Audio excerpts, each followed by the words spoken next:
Welcome back to the Ancestral Findings Podcast. Sacramento is the state capital of California.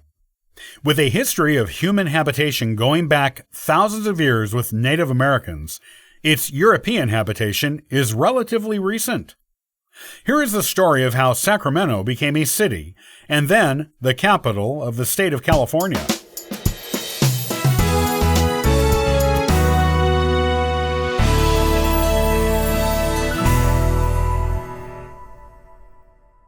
As the state capital of California, Sacramento is also the county seat of Sacramento County. With a population of just over 500,000, it is the sixth largest city in California, as well as the ninth largest state capital in the country. It is also the fastest growing city in California, with a huge cultural and economic influence on the metropolitan area, and is also a major hub of education, being the home of both the University of California at Davis and Sacramento State University. With attractions like the California Museum, the California Hall of Fame, the Crocker Art Museum, the Old Sacramento State Historic Park, and the California State Capitol Museum, Sacramento is a big draw for tourists. It is also a center for the so-called hipster movement, being called the most hipster city in California. In addition, the Harvard University Civil Rights Project dubbed Sacramento as America's most diverse city in 2002. The city has a long history, going back thousands of years within human habitation. The Nisenan Native American people lived in the area for probably thousands of years before European explorers first arrived there. The Plains Miwok people also called Sacramento home. These were hunter-gatherer people who only left the barest archaeological trace of their existence, subsisting on what food they could find in the area, rather than cultivating it.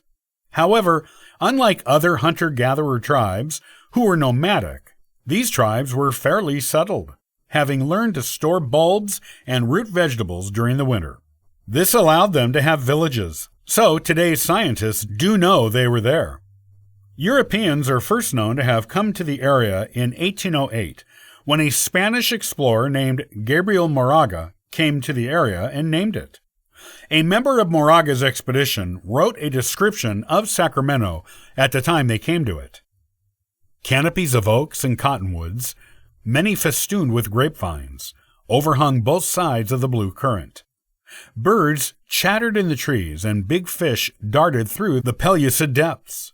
The air was like champagne, and the Spaniards drank deep of it, drank in the beauty around them.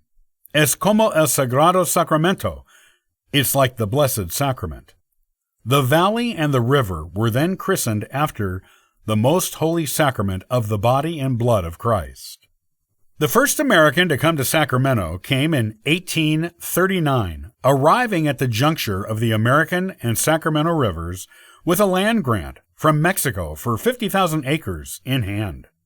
The following year, he and his friends built and established Sutter's Fort, which was a huge building made of adobe, with 18-foot-high walls that were 3 feet thick. The fort was virtually impenetrable. Sutter officially represented Mexico when he went there, rather than America, and he called his settlement New Helvetia, which was a name inspired by a place in Switzerland. He was the only political authority in the area at the time and the sole dispenser of justice. Eventually, though, new settlers came as the American frontier opened and settlers came west. By the time the area began to open up to new settlers, Sutter owned an orchard of 10 acres and had 13,000 cattle, making him a huge financial success. His Fort Sutter was a common stop for those who were migrating west. Sutter went on to start the agriculture industry in Sacramento in 1847 when he brought in 2,000 fruit trees. The same year he brought in the trees, he also built a sawmill, looking to increase his economic empire. Gold was discovered near Sutter's Mill in 1848, about 50 miles north of the fort.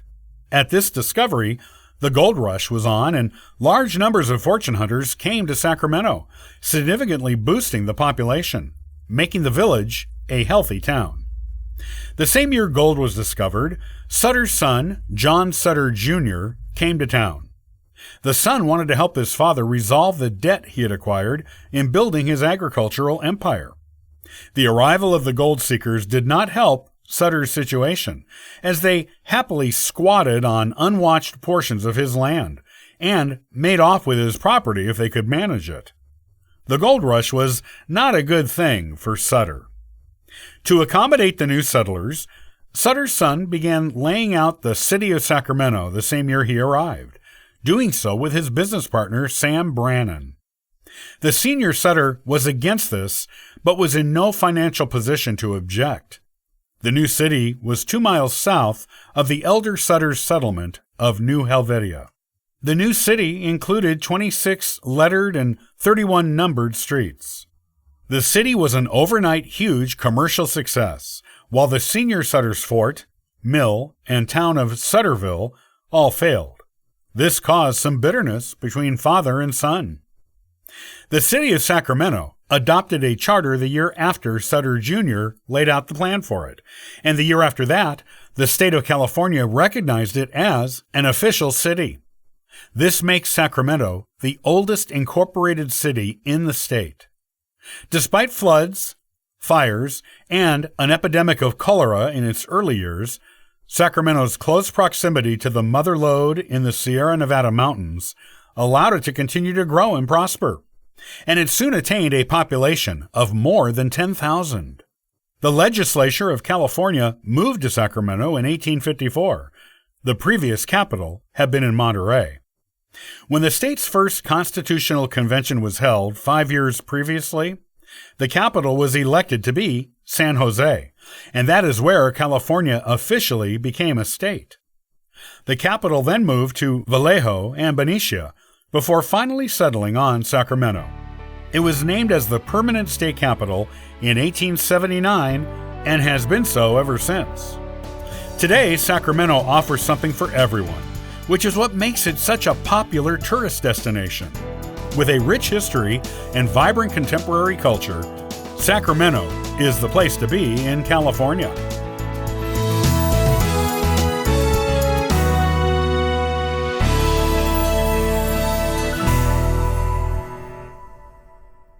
Did you know that Ancestral Findings has been answering free genealogy lookups for the past 27 years?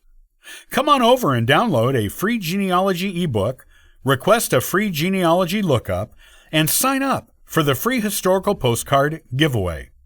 Thank you for listening and subscribing to the Ancestral Findings podcast.